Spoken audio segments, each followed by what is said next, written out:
ederim. Hepinize ayrı ayrı teşekkür ediyorum. Allah hepinizden razı olsun. Hoş geldiniz sayın hanımefendiler. Kıymetli basın mensuplarımız. Kardeşlerimize teşekkür ediyoruz. Siirt halkına teşekkür ediyoruz. Evet, insan olmanın asgari şartı bugün bu meydanda toplanmaktır. Pandemiyi stratejik bir aparata dönüştüren, insanlığın bu zayıf anında hayasızca ilk kıblemiz Mescid-i Aksa'ya saldıran terörist İsrail'in yaptıklarını telin etmek, asgari bir durum arz etmektedir. Fakat biz şunu biliyoruz, ziyanda olan bu asırda başta ABD olmak üzere sistemin egemenleri ve maalesef onların kurguladığı sistemin oluşturduğu kirli düzeni görmezden gelenlerdir. Bu körlük, terörist İsrail'in kanlı stratejisinin küresel ölçekte desteklenmesine sebep olmaktadır. Kirli medya düzeniyle artık her neresinden bakarsanız bakın, adaletin değil, güçlünün kanlı düzenini perdelemekten başka işlevi olmayan uluslararası hukukuyla bu sistem, bu düzen kanı ve terörü desteklemektedir. Onun için terörist İsrail bu kadar fütursuz, bu kadar hayasızca davranmaktadır. Tekbir! Allahu Ekber! Tekbir! Allahu Ekber! Onun için İsrail kan ve vahşetle şekillendirdiği işgal stratejisini devam ettirmektedir. Tam da bu yüzden herkes sussa da Filistin'de, Kudüs'te bizim canımız, ciğerimiz dediğimiz kardeşlerimize karşı sürdürülen terör politikalarına karşı aykırmaya, bu kirli düzenin üzerini örtmeye çalıştığı hakikati yılmadan, usanmadan hatırlatmaya ve gerçekleri yüzsüzlerin yüzüne çarpmaya devam edeceğiz.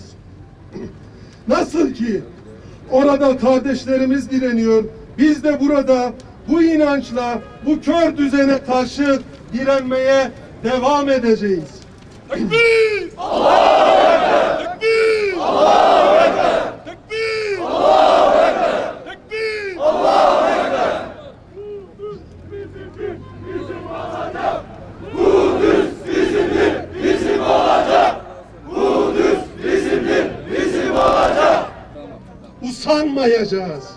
Orada insanlığın haremine yapılan saldırılara karşı direnen yiğitlerin sesi olacağız, sözü olacağız.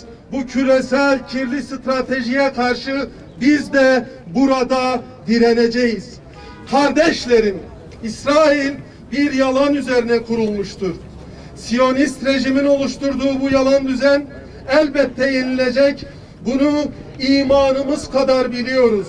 Kimileri gücün oluşturduğu anaforda bunu göremeyebilir, korkudan pusabilir. Fakat biz zulmün abad olmayacağına iman etmişiz. Filistin'de zalimin teknolojik üstünlüğü Ebrehe'nin fillerini hatırlatmaktadır bizlere. Onlara karşı taşla sapanla direnen ebabillerin galip geleceğini göreceğiz hep birlikte.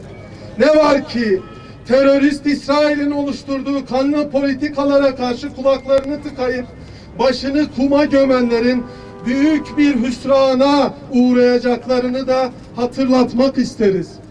Biz biliyoruz ki İsrail bölgede birbirine düşman Müslümanlar üreterek var olmaktadır. Gün birlik günüdür. Birlik karşısında hezimete uğrayacaklarını bilmektedirler.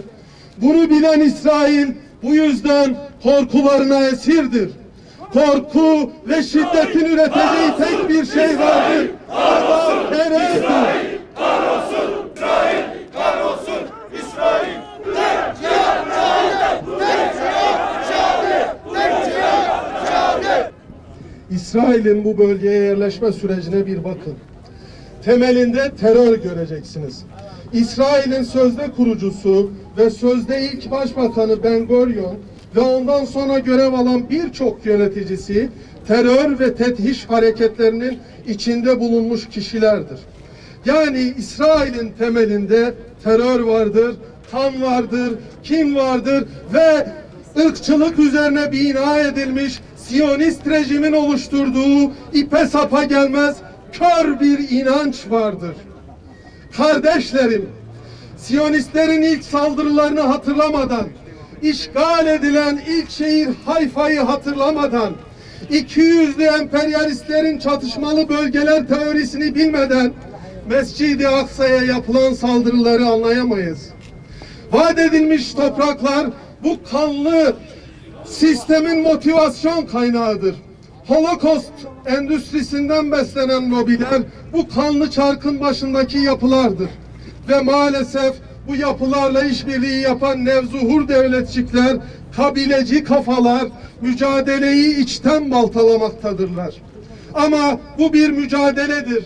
Hak ve batılın mücadelesidir. Evet, bu insanlık ve adalet mücadelesidir. İsrail lanetullah! İsrail lanetullah! Ya Allah! Bismillah! Allahu Ekber! Tarih İsrail'i devlet olarak, bilim Siyonizmi fikir olarak reddetmiştir. Bu açık ve nettir. Şimdi sıra Müslümanlarda ve dünyanın tüm iyi insanlarında. İsrail'in kanıyla, kiniyle ve kiriyle, zulmü ve terörüyle zihinlerimizde reddetmenin, işgalci olduğu coğrafyadan ve sistemlerden def etmenin vaktidir. Bakınız, bir Filistinli çocuğun gözünden düşen bir damla bugün insanlığın bütünü için Nuh tufanı hükmündedir. Hepimizi kurtaracak Nuh'un gemisi ise İsrail'e karşı dirayet, Filistin'de, Kudüs'te ve Mescid-i Aksa'da adalet için mücadeledir. Bunun yolu da, hükmü de bellidir. Adı Filistin, başkenti Kudüs, manevi zemini Mescid-i Aksa olan bağımsız ve özgür bir devlettir. Siyonizmin bilindik illüzyonlarına aldırış etmeden, asra yemin olsun ki insan mutlaka ziyandadır. Ancak iman edenler, salih amel işleyenler, birbirlerine hakkı tavsiye eden ve sabrı tavsiye edenler bunların dışındadır. Takbir! Allahu Ekber! Takbir! Allahu Ekber! Takbir! Allahu Ekber! Takbir! Allahu Ekber! Mehmetçik Gazze'ye! Mehmetçik Gazze'ye! Kahrolsun İsrail! Kahrolsun İsrail! Mescid-i Aksa barış dini İslam'ın ve Müslümanların mabedidir. Bununla birlikte bu kutlu mabet barış ve huzur için bütün insanların haremidir. Herkes bilsin, duysun ve inansın ki Kudüs Filistin'dir. Kudüs İslam şehridir. Kudüs bütün inançların medeniyet birikimidir. Ve herkes şunu görecek ki Filistin özgür ve bağımsız yaşayacak. Filistin Siyonist işgalden, Filistinliler Siyonist vahşetten çok yakında azade olacak. İnanıyor. Allahu Ekber! Tekbir! Allahu Ekber! Tekbir! Allahu Ekber! La ilahe illallah! La ilahe illallah! İsrail lanetullah! İsrail lanetullah! La ilahe illallah! La ilahe illallah! Minareler süngü! Camiler kışlamız! Camiler kışlamız! Müminler asker! Müminler asker! Allahu Ekber! Allahu Ekber! Allahu Ekber! Allahu Ekber! Mehmetçik Gazze'ye! Mehmetçik Gazze'ye! Mehmetçik Gazze'ye! Siyonist postal izleri temizlenecek. İnsanlık ve Müslümanlar ve onlara kulak veren devletler hem küresel hem de diplomatik intifada başlatacaklar. Biz buna varız. Biz Siirt STK'ları olarak tüm sivil toplum kuruluşlarına ve adalet arayışı içinde olan her kesime bu mücadelede yerini alması için bir çağrıda bulunuyoruz. Kudüs'te adalet, bütün dünyada adalet demektir. Çünkü adaletin düşmanı Siyonizm ve onun beslendiği emperyalizmdir. Mescid-i Aksa özgürleşmeden, dünyada özgürleşmeden bahsedemeyiz. Çünkü özgürlüğün en büyük düşmanı Siyonizmin yeşerdiği bu kirli düzendir. Bu nedenle haykırıyoruz. Yaşasın Filistin! Kahrolsun İsrail! Kahrolsun İsrail! Kahrolsun İsrail! Tekbir!